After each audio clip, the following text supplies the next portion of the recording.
How can you play the VLC player on the iPad? Let me show you how it works. If you're new here on this channel, consider subscribing for tutorials and videos like this one. Well, of course, it's a standalone app, so you need to download it from the App Store at first, and ideally also check for the updates, just in case there's something available. But the point is that you need to bring in some sort of content or somehow get the media to the app. And there are more ways how you can do this.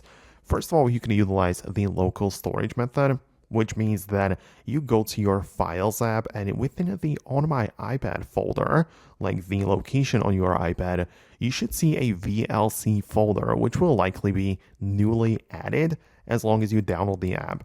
But the point is that within the application, you'll be able to access or put the media that you want to show up inside of the VLC app. So you can just move here some of the video files, even from a gallery or from a third party, external storage, whatever.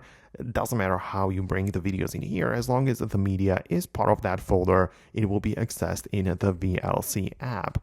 So that is how it would work. You will have the ability to add it through the local storage, which is, in my opinion, the best way to do it.